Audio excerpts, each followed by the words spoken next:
Awal. Salam. Assalamualaikum warahmatullahi wabarakatuh. Waalaikumsalam warahmatullahi wabarakatuh. Tempe adalah makanan khas Indonesia yang terbuat dari fermentasi kedelai. Salah satu sentra industri tempe di Kota Malang berada di Kelurahan Sana. Siapa sih orang Indonesia yang belum pernah makan tempe? Tetapi tahu tidak, limbah industri tempe berbahaya bagi lingkungan loh. Lalu bagaimana cara kita mengatasinya? Maka dari itu, kami yang diketuai oleh saya Nabila Zahra dan saya Arik Sawardari dan rekan saya dan saya Zazia Putri dari kelompok Robotko SMP Negeri 6 Malang mempersembahkan penjernihan limbah industri tempe di Kelurahan Sana dengan menggunakan metode kombinasi elektrofiltrasi dan biokoagulan biji kelor atau Moringa oleifera.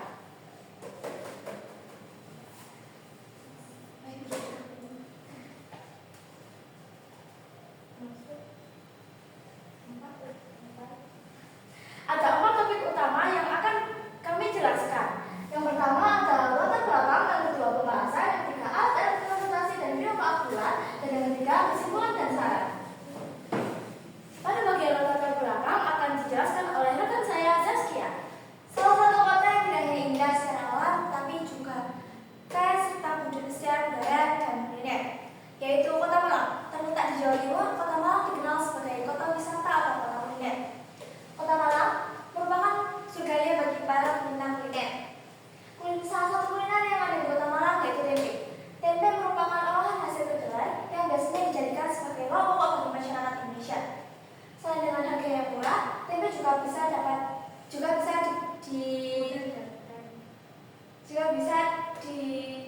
didapatkan dengan mudah. Tetapi dari perkembangannya industri tempe, banyak hal-hal yang perlu diwaspadai, yaitu limbah. Semakin banyak konsumsi tempe, maka semakin banyak produsen tempe. Dari banyaknya produsen tempe, industri tempe, maka akan semakin banyak atau terjadi penggunaan pada limbah. Limbah tidak dikelola dengan baik dan dibuang sembarangan di sungai akan menimbulkan berbagai bahaya atau permasalahan pada ekosistem perairan dan khususnya pada aktivitas manusia. Maka dari itu, kita membuat solusi atau membuat rancangan sebuah alat untuk menanggulangi masalah tersebut, yaitu membuat alat elektrofiltrasi dengan mengkombinasikan biokoagulan untuk menjernihkan air supaya air tersebut layak untuk dibuang. Sebelum itu kita pernah melakukan penjelajahan atau studi literatur pada penelitian terdahulu yang masih bersangkutan dengan tujuan dengan penelitian kami.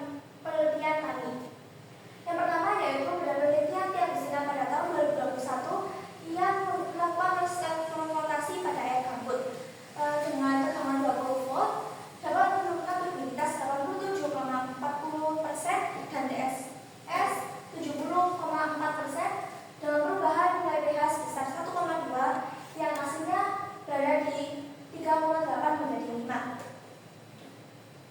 Yang kedua ada penelitian dari Anissa tahun 2020 berhasil menurunkan polutan dan limbah cair industri tempe di daerah Surabaya dengan metode MBBL yang mana menggunakan kinerja elektrofiltrasi.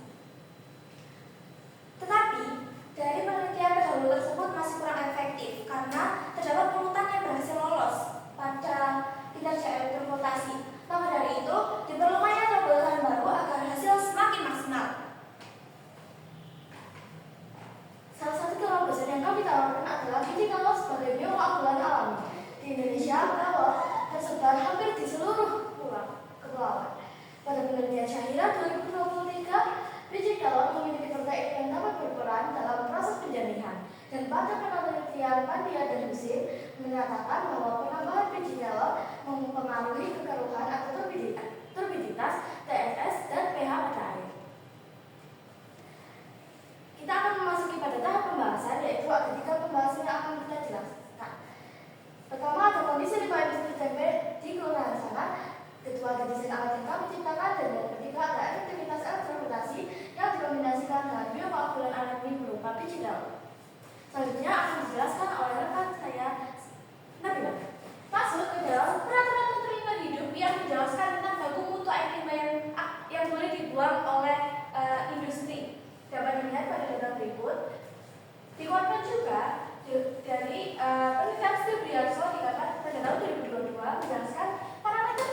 COD limbah industri sanan yang berasal dari rebusan tempe adalah 4.300 mg per liter dan juga 1.202 mg per liter. Hal itu sangat jauh dari baku mutu yang sudah ditetapkan oleh pemerintah, di mana BOD yang ditetapkan adalah 150 mg per liter dan juga COD pada angka 300 mg per liter. Next. Dan dapat dilihat, ini merupakan salah satu bukti di mana air limbah yang dibuang dapat merusak lingkungan. Dapat dilihat. Dan foto ini bersumber dari berantasaya.co.id, di mana kondisi air sangat keruh dan juga terdapat polutan yang mengambang.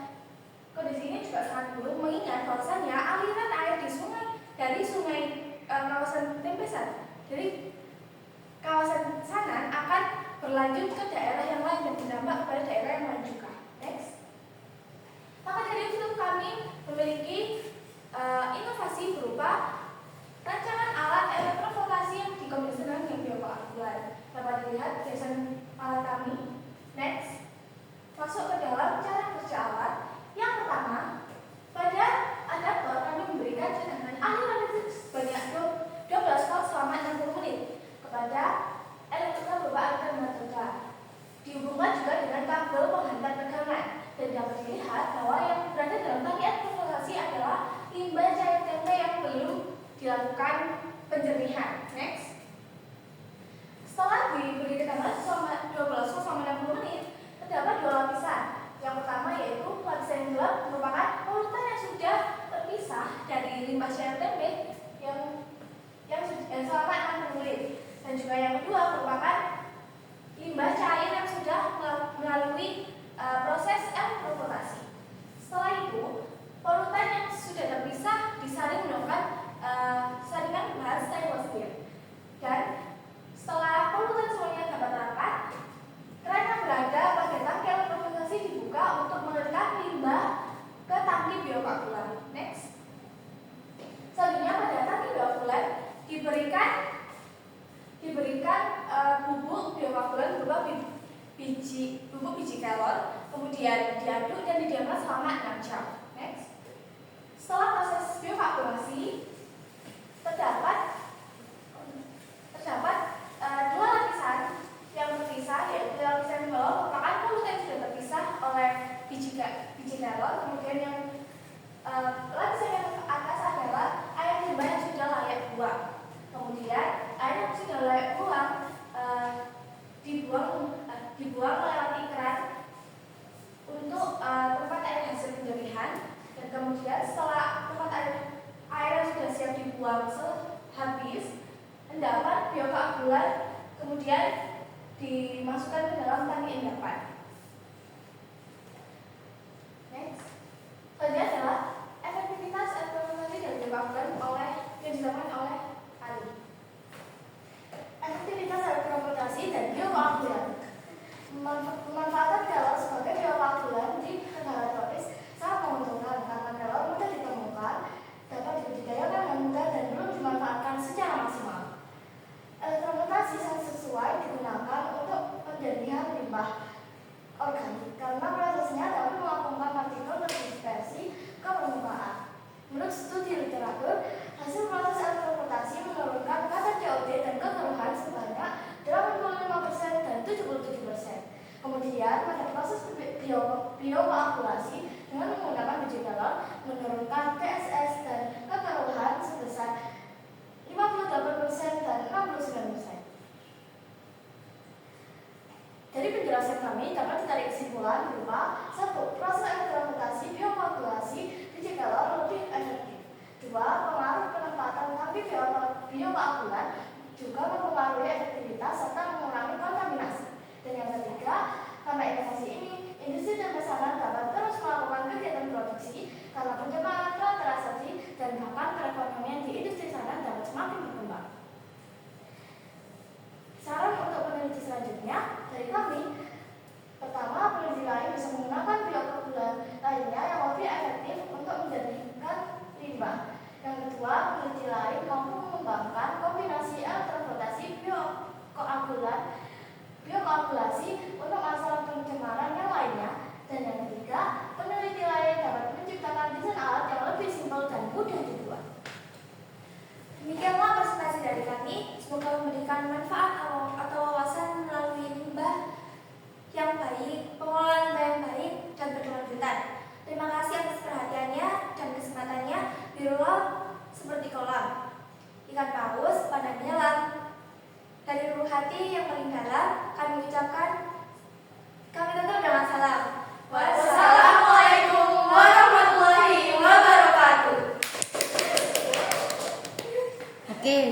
apa Ini sih? udah jelaskan belum ya tadi? Gak apa-apa wes dipasang gitu aja karena nggak nutut, ini udah 10 menit pas. Tengok lah Tuhan. Itu bisa jadi penunjang. Dikasih apa? Tulisan aja. Ya, nanti dikasih tulisan-tulisan juga. Nah, saya mau bertanya sebagai juri. Turbiditas itu apa? Turbiditas itu namanya dari kekeruhan. Kalau TSS, Total solid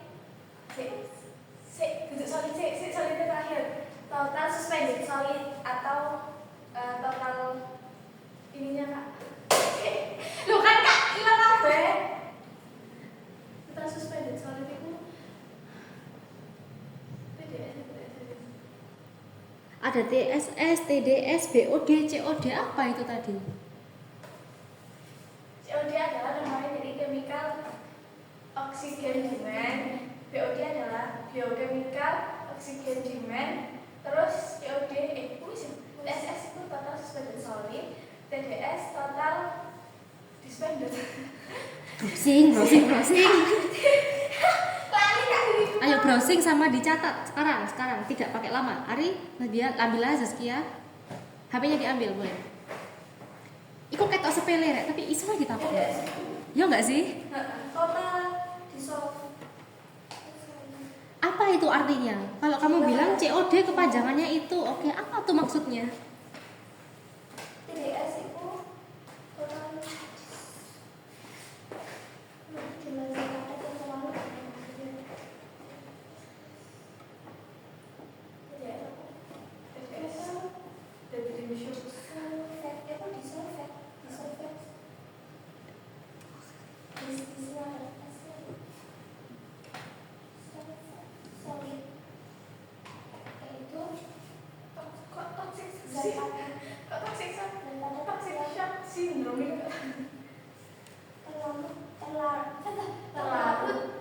Atau di naskah kayaknya ada deh, Bil. Kepanjangannya TSS itu apa? Makanya itu.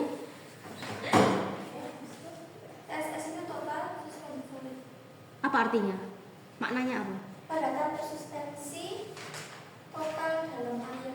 Tersuspensi itu apa?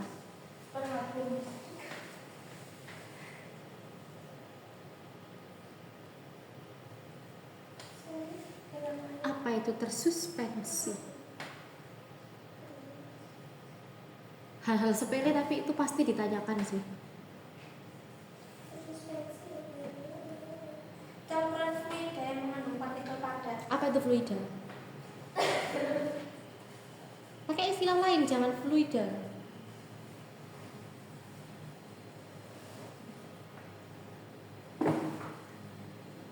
TDS adalah jumlah total semua zat yang larut dalam air.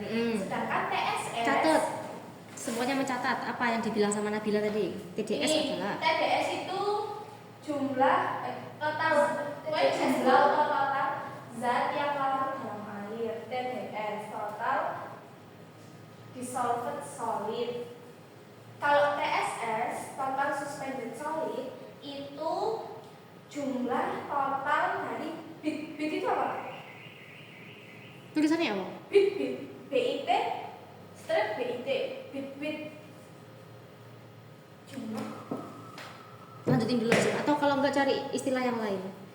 jumlah dari bit padat kecil yang mengambang di dalam air. Jadi Oh. bisa apa saja? Oh, Kayak partikel kan loh berarti. berarti partikel sing bisa dilihat oleh mata.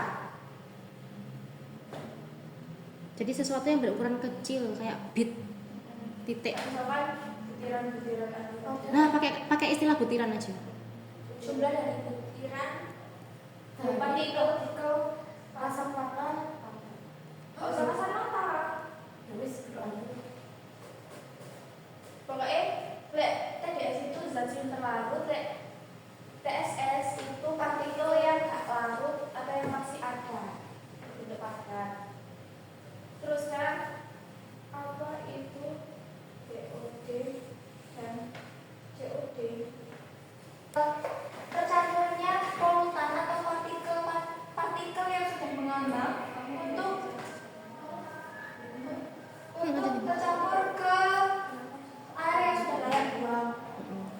Lanjut tambahin temannya.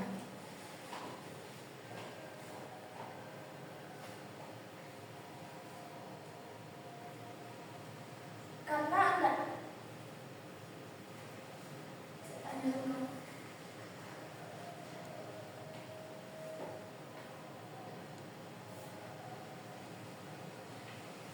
karena dapat ada di bawah dan air yang layak buang ada di atas, maka air yang di atas untuk air yang layak buang, sedangkan yang keran di bawah untuk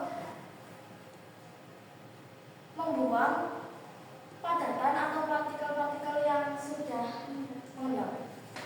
Bil tambahin. Kak, nanti ditata. Ya, Jadi lo kenapa? namanya spontanitas juga loh nanti. Gimana Kak? Itu benar sih. Kenapa kerannya ada yang di atas ada yang di bawah? Karena Kenapa kok kerannya dua? batasan itu soalnya aku yang juga untuk menghindari. Lanjut Bil.